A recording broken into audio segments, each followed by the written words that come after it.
This is the Women's International League for Peace and Freedom show, the Wake Up Call on WCOM LP, Chapel Hill and Carrboro 103.5 on your FM dial, or live streaming at WCOMFM.org.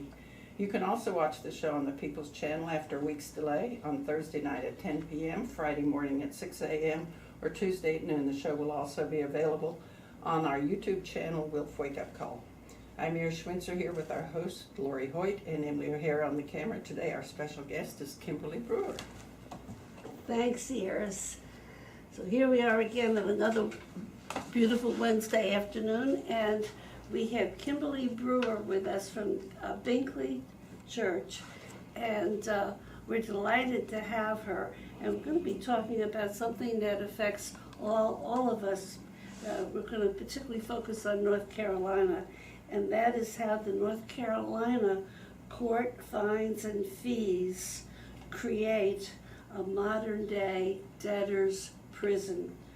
And I think that for many people it's going to be surprising that how many people are in jail, not because they committed a crime, but because they can't pay some of these fees.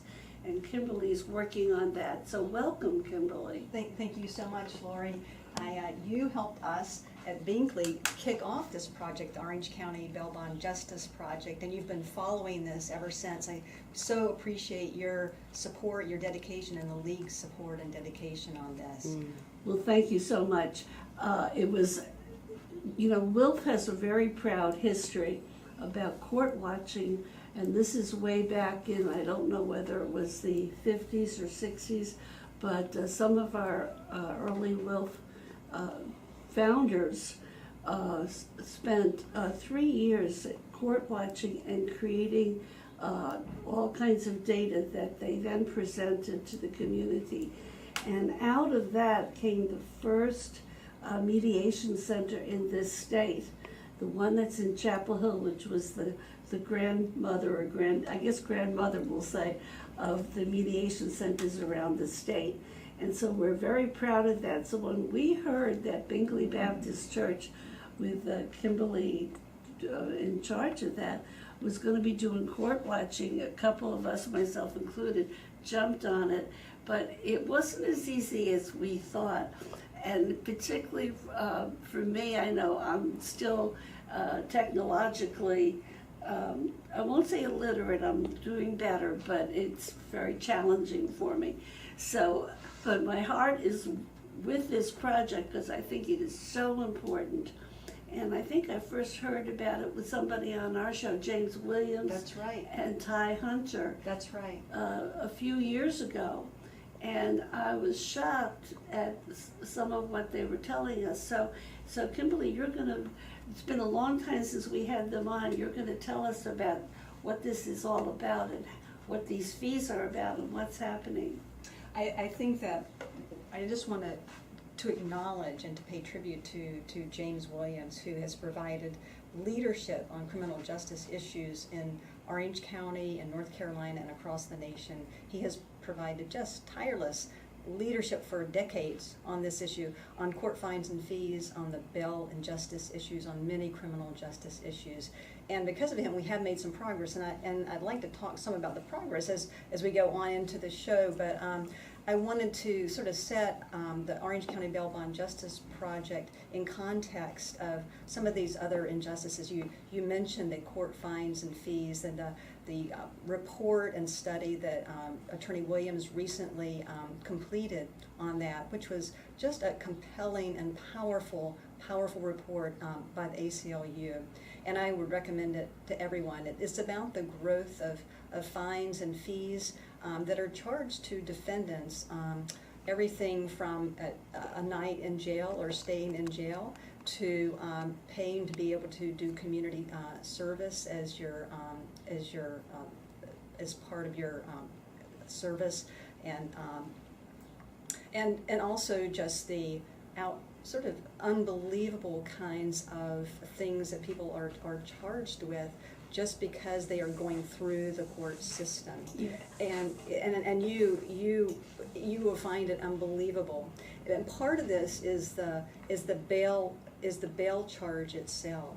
And one thing that Binkley Church tried to do was to say, what is something that we can carve out and work on that can make an impact and be doable? There are a lot of folks who are working on these different issues, and we thought that a church is a good voice on this issue of injustice when it comes to bail as well as court fines and fees.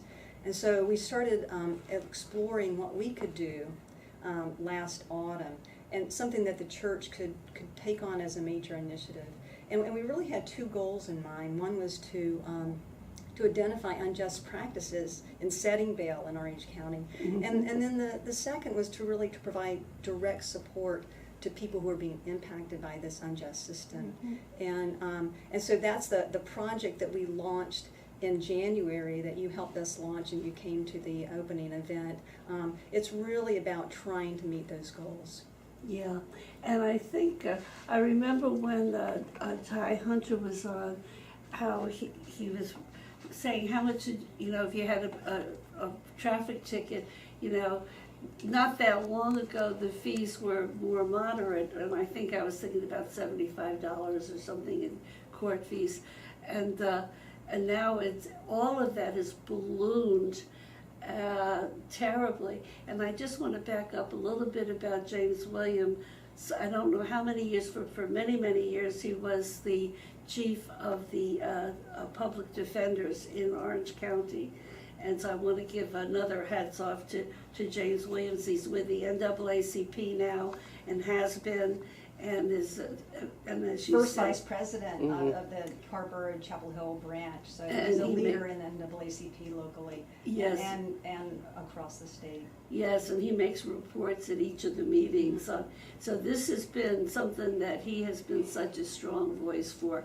And I'm so glad that Binkley and I think some other churches have joined you in this, right. Some of the people that have volunteered. That's right. We have, we're reaching out to churches across Orange County. We hope that this will be a county-wide effort, because we think that it needs a community-wide, county-wide voice saying, this is wrong, we need to change this. And we think, we want the professionals to keep working on this, but we hope that as churches and church leaders and congregants stand up, that will be heard even more. And so some of the churches that have joined, there's Binkley, there's Barbie's Chapel, Church of the Holy Family, and Kahila Synagogue is just getting ready to sign on. And others, we have an organic process in our community with each church has its own process of deciding on this kind of project to take on. And so there are different community leaders who are bringing this forward in their church, and we are sure that a number of other churches will also join the ranks. Yeah, and I think what's so wonderful about churches getting involved is that, you've got a pulpit there. I mean, it's not only the people who are actually doing the actual work, members of the churches, but then it goes back to a much wider audience of people who very often are engaged in the community. So that can provide a good community basis to really make changes and be listened to. Right, and it also is a good way to just educate the community. I'm learning so much myself, and through being a member of the Criminal Justice Committee of the NAACP, and also a member of the Peace and Justice Action Group at Binkley, that's how I sort of woke up to this injustice of bail. And I think a lot of folks in churches in our community don't realize how bail is actually done. And so, if I could just spend a couple of minutes just talking about that process, because most folks don't really know. So if you are arrested, then you're booked and charged, and then the arresting officer takes you to the magistrate, and that's the first time that your bail is set. Then the magistrate can decide whether to release you or to require bail. And if you can't afford your bail, then you have to go to jail and wait in jail until your trial. And that's essentially you've just been accused of a crime. You haven't been convicted of a crime or proven guilty. You just have been accused of a crime. And so it unjustly really penalizes you for being poor. Just simply because you can't afford your bail, you have to wait in jail for your trial. And what we know generally about people who have to be held in jail because they can't afford bail is that they're much more likely to be sentenced to prison. They're much more likely to have longer sentences in prison, and also they're more likely to plead guilty, even if they're innocent, because they just want to go home and await their trial, just like you or your family and your friends can do. We have means, so we can pay our bail and go home and wait for our trial, but many people can't. And in fact, last year in Orange County, 1,000 people were jailed pre-trial just because they couldn't afford their bail. Oh, that's 1,000 people. 1,000 people in this one approximately county. in one county.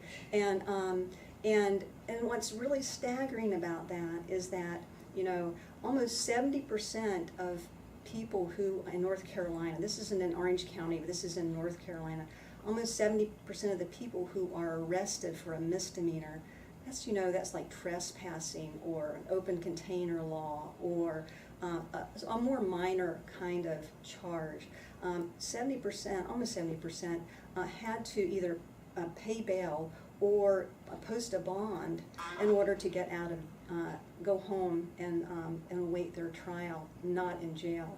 And so it really impacts people who just do sort of minor things, stealing a candy bar or stealing cigarettes or trespassing.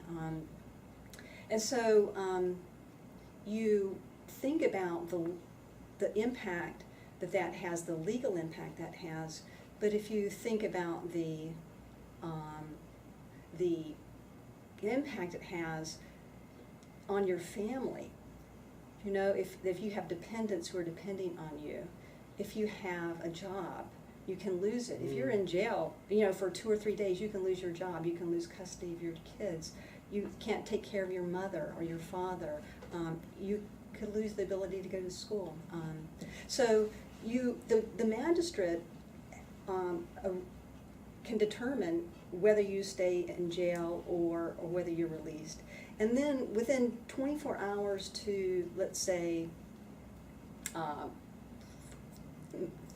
1 day to 3 days, you get to go before a judge, and the judge reviews the bail that was set by the magistrate, and the judge can change that bail, can raise it, lower it, or keep it unchanged, and determine whether you stay in jail or are released. And again, this is determining whether you stay in jail, waiting for your trial. Again, all these people have just been accused of a crime.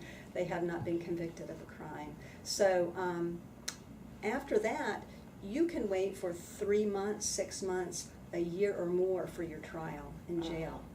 And again, you haven't been convicted. You're simply not able to pay your bail. And this is where it hits the poor so much harder, because a lot of times somebody may not have a lot of money who's got friends though who has money, and a lot of times they can put their house up for collateral to That's get right. the bail.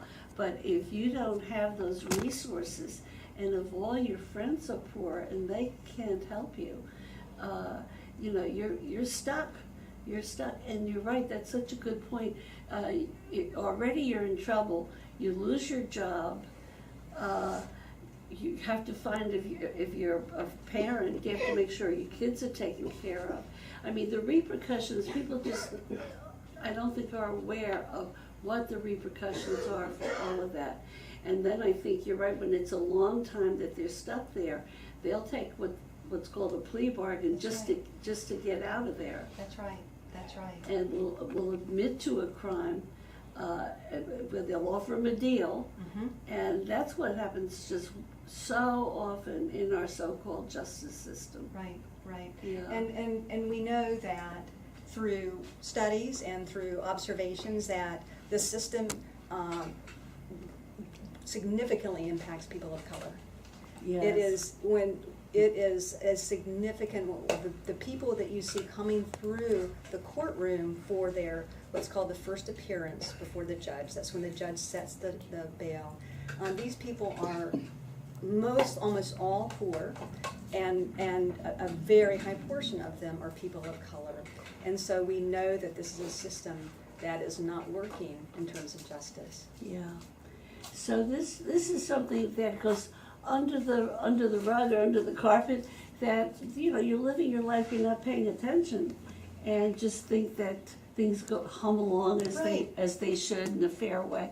And then when you start finding out what's under the carpet there, it's such a shock. It is, and I have to say that about 3 years ago, listening to Attorney Williams and reading, this started weighing heavy on my heart, and also other members of the Binkley Peace and Justice Action Group, and we thought surely there's something we can do about this. Mm-hmm. We know that there are some reform efforts that are underway at the national and the state level, Mm-hmm. and we hope that they're successful, but reform often takes a long time.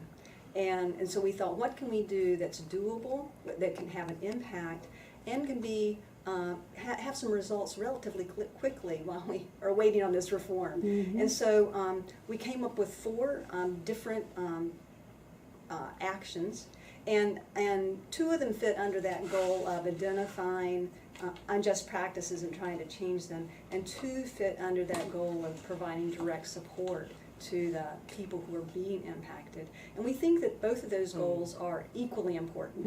Mm-hmm. So the first action, and the one that you got involved in somewhat, was the court observation. We decided that it's important to conduct court observations and to understand how bail is being set. We hear anecdotally stories, we hear statewide statistics, but we thought it would be important to actually collect data using an objective form, and to then enter that data into a database and assess it and say, are there practices that seem to be unjust in terms of a lack of correlation between a crime set and the level of bail, sort of a disparity in the way that people of color are being treated in terms of the level of bail being set. Are there practices that seem unfair in terms of just impacting the poor and not really following the criteria that the state statutes lay out, and sort of county and district guidelines lay out in terms of considering who should be released and who should go to jail. So there are some criteria and guidelines out there, and so we just want to say, are these being followed? And does anything seem awry, unjust? And if so, we want to educate folks in Orange County about that, and just say, here are practices that seem unjust. We are not a partisan group.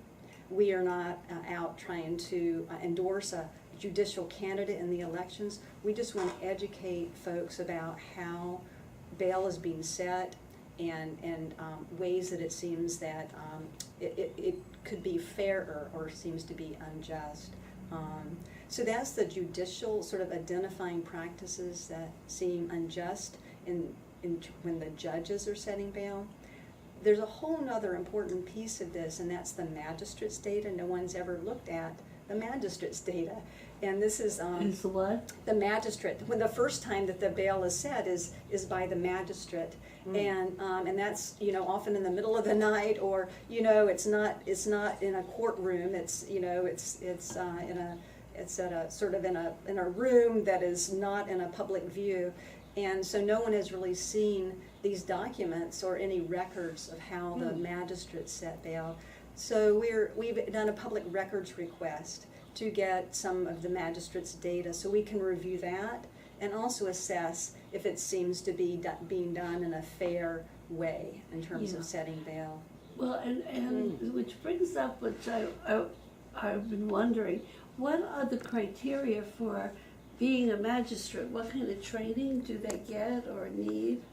Well, they don't have to be lawyers, they don't have to be judges, and they go through some level of training if they're appointed. They're an appointed official. They're not an elected official. Okay. They're an appointed official. They're appointed by a judge, and so since they don't have as much accountability in terms of being elected as a judge does. But we think that the magistrate's data is just as important as the judge's data, because there's a study that showed that in the first 3 days that you're in jail, that's when the most impact is to your life, in terms of losing your job, losing custody of your kids.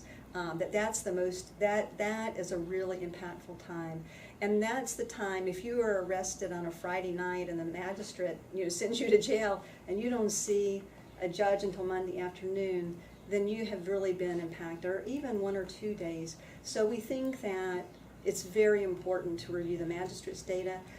We think that there are probably good things happening and things that maybe that we would like to change, but we haven't seen the data. Until we see the data, it's sort of like the court data. Until we assess the data of what's going on, we can't really say, here's what's good and here's what's bad.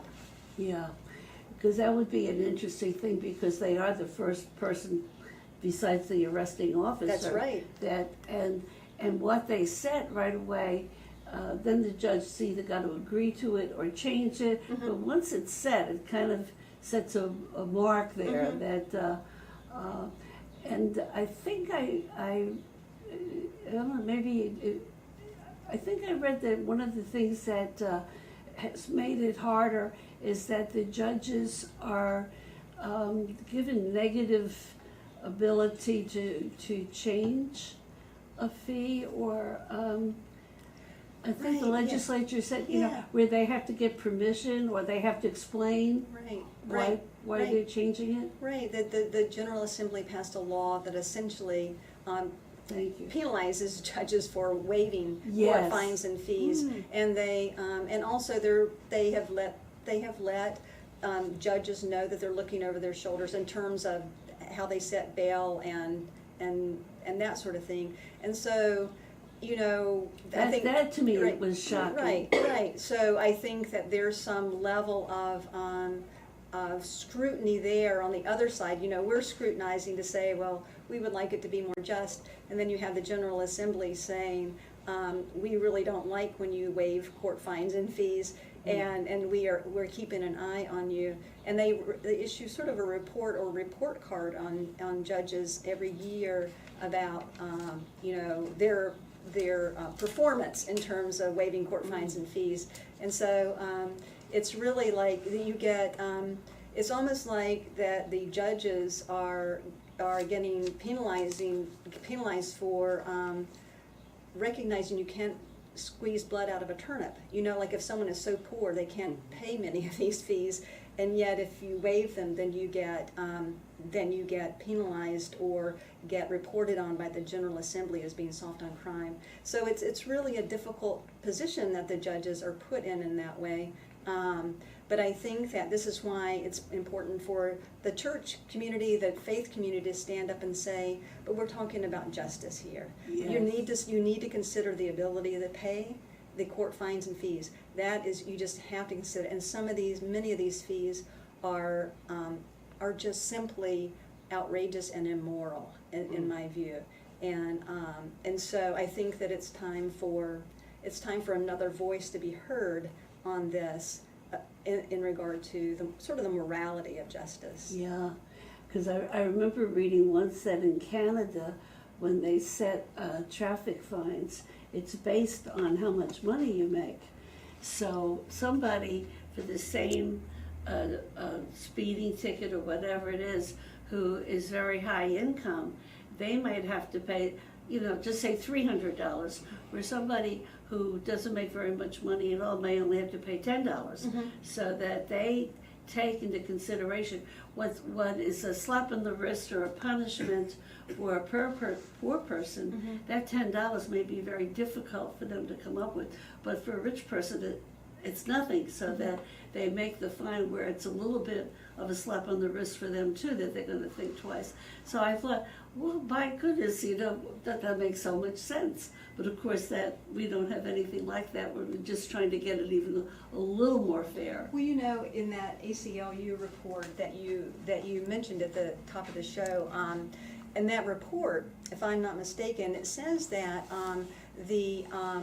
that when there is a court fine or fee and someone says, I can't pay it, there's supposed to be an ability to pay hearing, and that is rarely done. Yeah. And so it sort of gets at what you're saying, Lori, in terms of trying to tie it somewhat to the person's ability to pay. Yes. And yet, just like in so many things where there are statutes or guidelines, so many things just aren't being followed. And if they were followed, we would have a much more just system. If we followed some of the current guidelines, some of the guidelines should be thrown out. Some of the guidelines are good and aren't being followed, it Are seems. not being, Yeah. I gotta give a shout out, since we mentioned that ACLU report. I gotta give a big kudos to the Triangle Free Press. And that's a free paper, but they're gonna be having a spring fundraiser. And you can get it, I think, by the downtown post office in Chapel Hill and some other places. And they have, it's almost like a Reader's Digest of progressive articles. And they're the ones who, in the most recent one, have this great article that I gave the title about North Carolina court fines, et cetera. So I want to point that out because it's an in-depth article. So if anybody wants to run down to the post office and get a copy, I recommend it strongly. Right.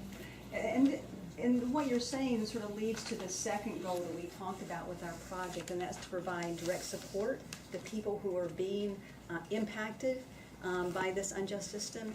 And there are sort of two things that we are just sort of initiating in this. We're phasing in this project. The first phase was this data collection and court observation, and we're going to be doing that at least through the end of the year, maybe into next year. And we're there every day. We have at least 2 people there every day collecting the data, and we're entering it into the database. And I gotta ask you, how is that going? It's going really well. It's going very, very well. We have a tremendous court observation team, Oh, and we have wonderful. more volunteers who are coming on to be trained. And like I said, we have at least 2 people there every day. They are working in a buddy system, and it's a very effective. We have a tremendous database that's been set up, and all the data is being entered. The ACLU has agreed to help assess the data, and there's a staff person with the UNC Law School who is very experienced in assessing criminal justice data as it relates to bail, and so she's going to help assess the data as well. So we have all sorts of volunteers in the community stepping forward to help this project. Okay, we're going to catch your breath and take a little break now and do a station.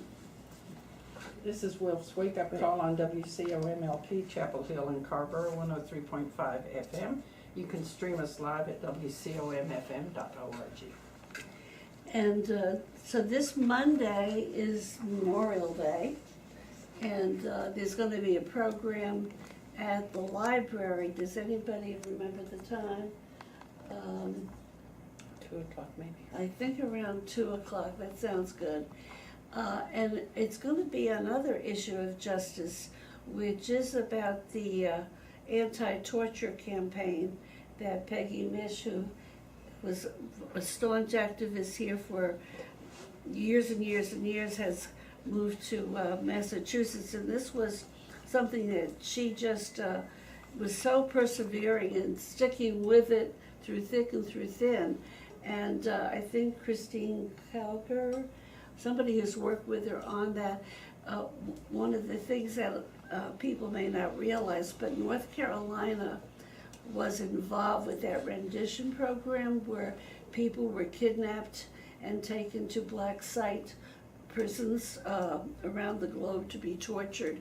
And one big leg of that program was out of, I think, Smithfield.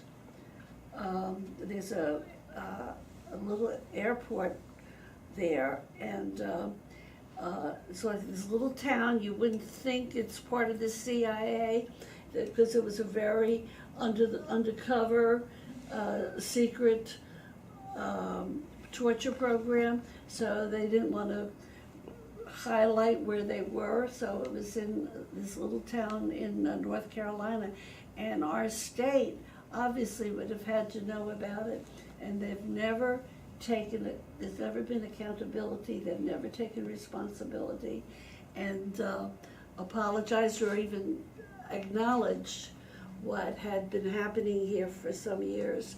So that's something that will be brought up, another issue of justice on Memorial Day, because of course that's what our service people fought and died for, was for these our ideals of justice. So the work that you're doing with the courts and the work that Peggy and others have done about the torture campaign to bring to light what was going on is connected with why they were fighting. So to me, it's a really very appropriate Memorial Day program to have at the Chapel Hill Library.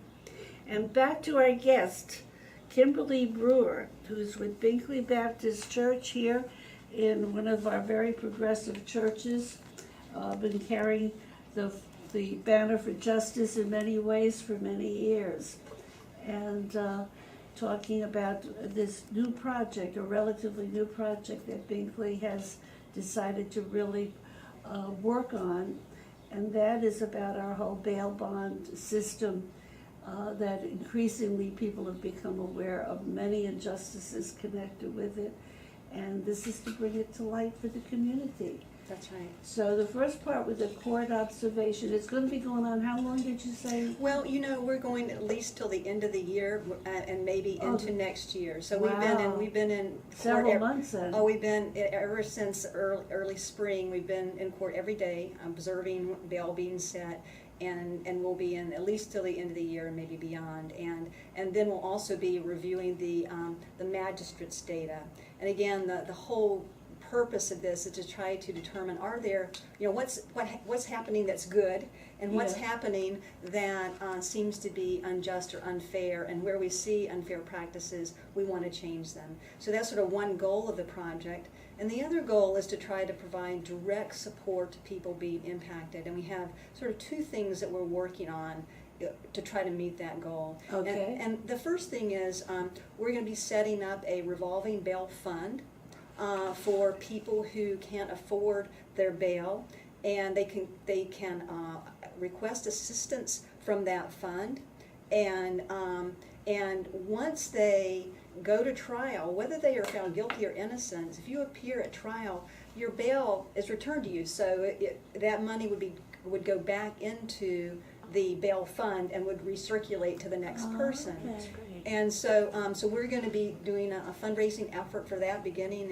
in August and through the fall and December to set up a bail fund for people in Orange County. And we're going to be working hard in the coming months to set up this whole framework for that, the legal framework, where it will be housed, the criteria for who should be eligible for asking for assistance. That varies by community, and we want to have a good community conversation about that. So that's right, the bail is not the fine.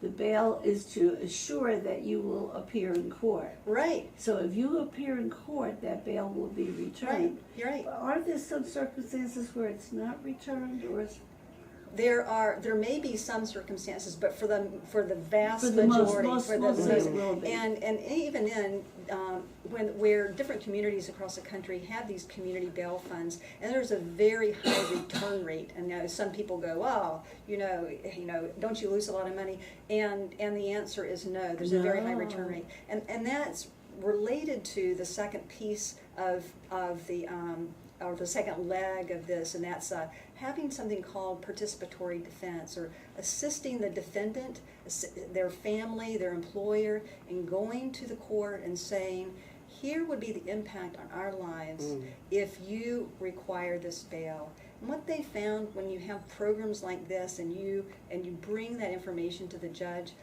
will often, when they hear those real impacts, often decrease or eliminate the bail requirement and allow people to go home with a written promise to appear. That means you get to go home and wait for your trial, just like other people who can afford their bail. Yeah. And so that's called the participatory defense fund? Yeah, participatory defense, and that is for people who ask for help and support. and trying to get to, it might be it might be their first appearance in setting the bail, it might be a bond hearing, but it's a way to make sure that the family and the defendant can be there and say, here would be the impact on our lives. And so we think that providing that direct support, making sure the person can get to trial, they may need transportation, their car may break Yeah, I down. was just They may thinking of need, that. there may be all sorts of things that happen when you're poor, like you may not be able to take off work. There are so many reasons why you don't appear at a hearing, and so it's a way to help that person successfully get to trial, get to the hearings, and not get sucked into the system. So we think that Well, that's great. that fund plus this direct support, person support, Yeah. are really integral. They really need to work together. Yeah. And so they have something like this in Durham now, a participatory defense and a revolving fund. And we thought, why can't we do this? We're not going to do it exactly like they do it, but we want to learn from them. And if Durham can do it, we know that Orange County can do it.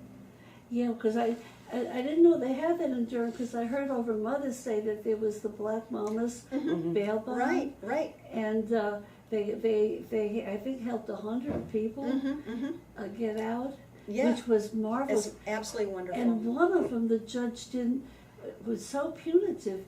He didn't like that she was going to get out, and he raised the bond up to $100,000, Wow. which was, I hope that's illegal.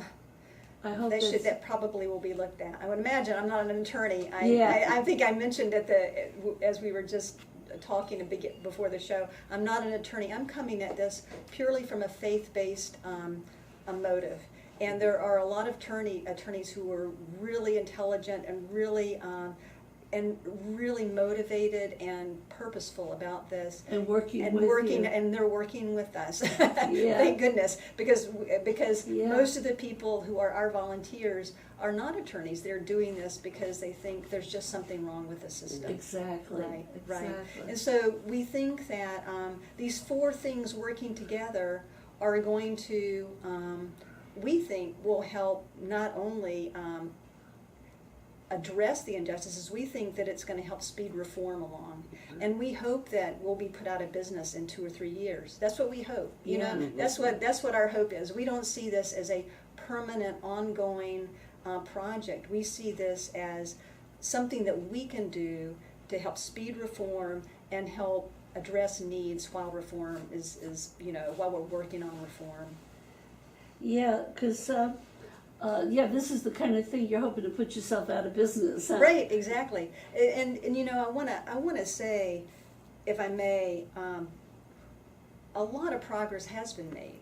You want to what? A lot of progress has been made, and I just wanted to give some tribute to the people, not only Attorney Williams, who we have spoken about, who's worked tirelessly for many years. He's devoted his career to this, and because of that, we have in Orange County the most progressive pretrial release program in North Carolina. And the county commissioners have fully funded it, and it's led by Kate Finnegan and Ted Dorsey. And they are just tremendous public servants working there with the defendants. They every time someone is arrested and put in jail, the next morning they are there to interview them, do an assessment, and make a recommendation that day to the judge on whether they should be released or not. And the judges don't always follow their recommendations, but they not only are making that recommendation, they're trying to bring substance abuse services and mental health services to bear, and it's really the most comprehensive and well-run pretrial release program in the state.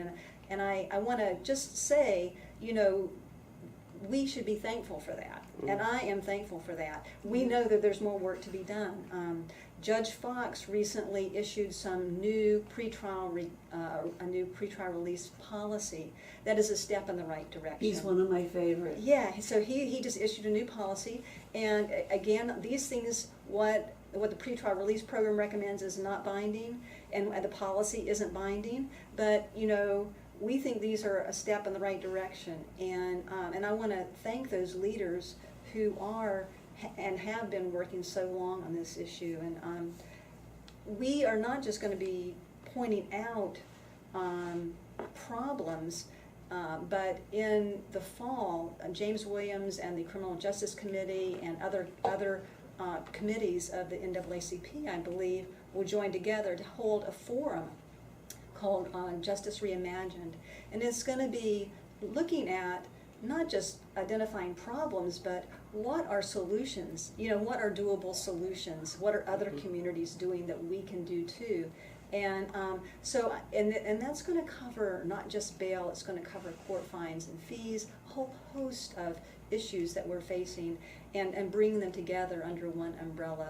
So I'm really excited about the leadership on that and the possibility of that forum, because it provides a vision of something we can look for, Yeah, instead of just focusing on how ain't it awful. Ain't it all right? Exactly. It's like, okay, this is what we're working towards, and this is what's very possible. Because let's face it, Orange County is a pretty progressive county. It's certainly not as progressive as some people think it is, right, but it's pretty darn progressive and wealthy.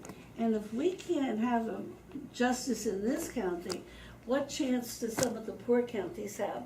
I mean, I read briefly, I didn't finish that ACLU report, but they talked about 4 counties, and of the 4, Mecklenburg did very, right, very, very great. Right. And poor Robeson County, right, had tremendous problems. And so, but once there's a shining light that this is the way it can be, that's right, that's going to help those other counties.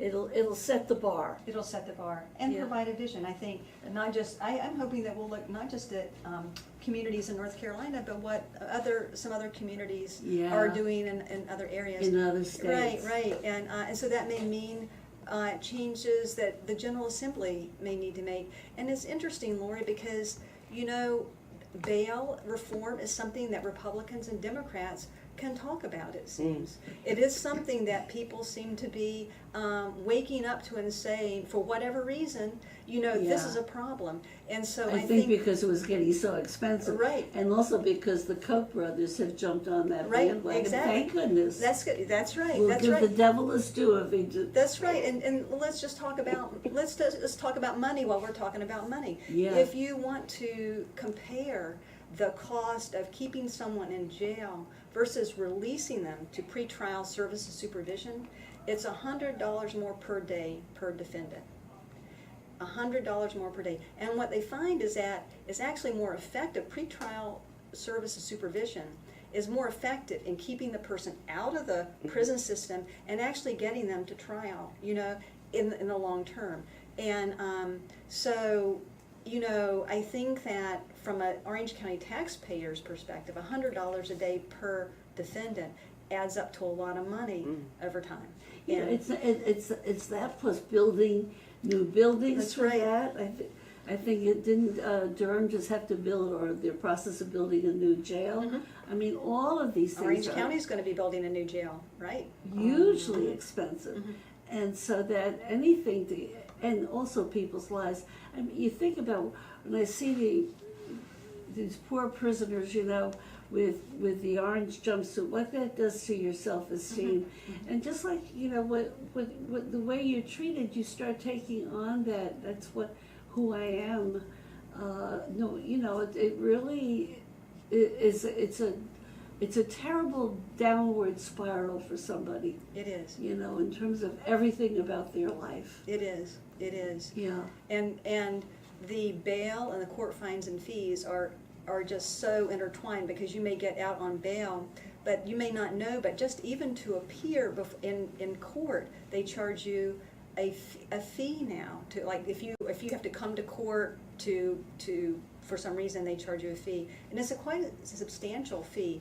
And so if you don't pay that fee, then you can get rearrested again for violating the condition. So it's this intertwined, intertwinkled kind of conundrum, and it just traps people in a way that you think that you finally are out, and then by golly, there's yet another kind of way that it gets you.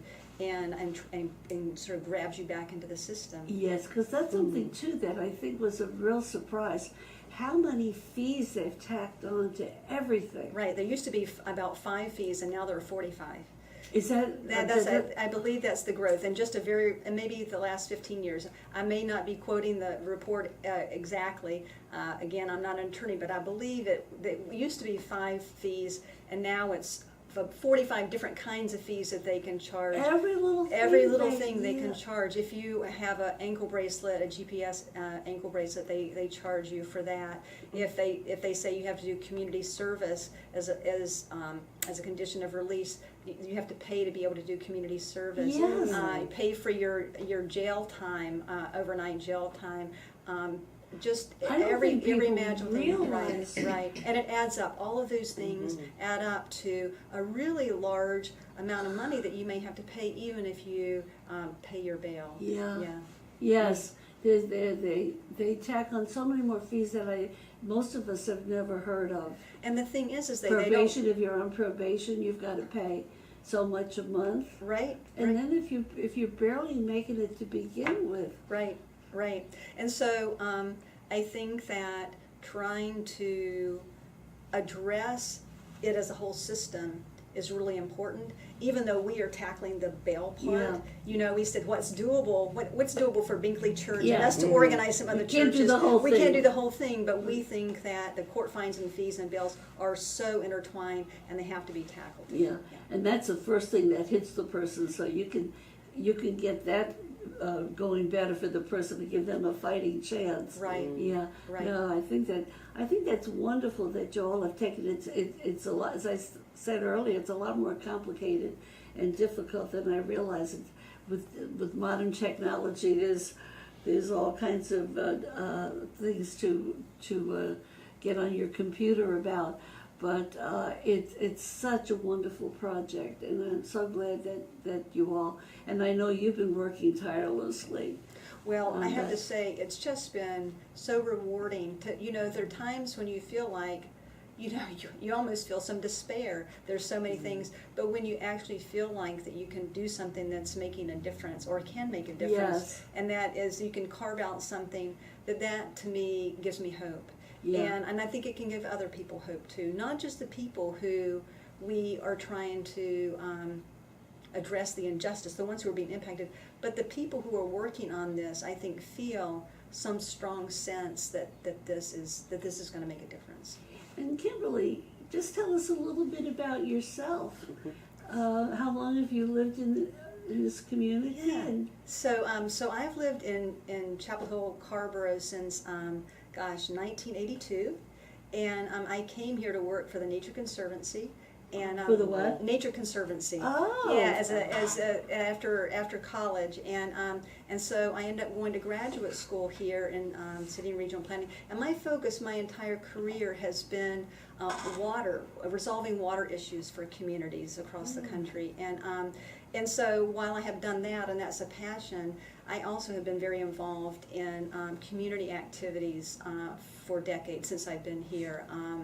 And been very involved in everything from affordable housing issues, domestic violence, community planning in Chapel Hill in particular.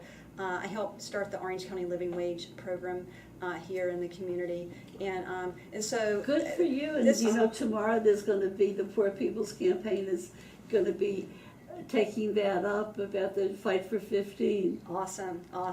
But we're really so happy that Orange County Living Wage has really taken off. And that's another thing where something just burns on your heart, saying Yes. there's a real injustice here. And the community has really responded. We almost have, or approaching 200 certified living wage employers in Orange County. And it's all voluntary. So it's and many of those employers have raised their wages in order to be certified, and it's not only a tremendous benefit to the people who are getting that raise, but it's a tremendous economic benefit to the community, because that money's going right back into the community. It sure is. So the nice thing about this community, Chapel Hill, Carborough, Orange County, is it's a community where if you see that there's a need, I think you can step forward and try to make a difference, and that's why I really love. You'll find somebody Yeah, to join you in that. yeah. So what led to your passion for justice? Well, gosh, that's a really good question. I was in, I think I was in high school and when I was in high school and even younger, I started I was a voracious reader, and I just read some books that just blew my mind away, and it was about justice. And I think ever since then, I just there's been this place in me that felt if I wasn't sort of working on that some, then my life wasn't complete. Yeah. Well, thank God we have warriors for justice like you around. Well, I don't know that I'm a warrior, but I feel like that if I'm a warrior, I'm a happy warrior. Well, yes, you've always had a big smile, even when there was all these frustrations getting the project going, and some of us whining and complaining. Well, I'll speak for myself. And, well, I think that you would be proud of the court observation program now as it's unfolded. I think you'd be really proud of it, and I think that I think the nice thing is that it's objective, it's nonpartisan, and it's just a way to educate the community about how bail is set, and we can make a difference with that information. so it sounds like some people have joined. It sounds like you may even like to have some more volunteers.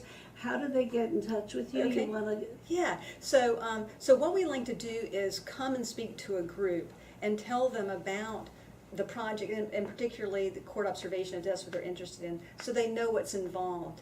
And then if there's enough people, then we have another training. And so if you email us at info@ocbailbondjustice.org. ocbailbondjustice.org. Right. Then, and if you have a faith-based community or an organization that would like us to come and speak to you and tell you about the project in more detail, there are lots of volunteer opportunities. I mean, we have lots of volunteer opportunities, not just court observation, data entry, website development, social media, a whole host of different types of volunteer opportunities. So if email us if you'd like us to come Give and the speak. email again. Okay, info@ocbailbondjustice.org.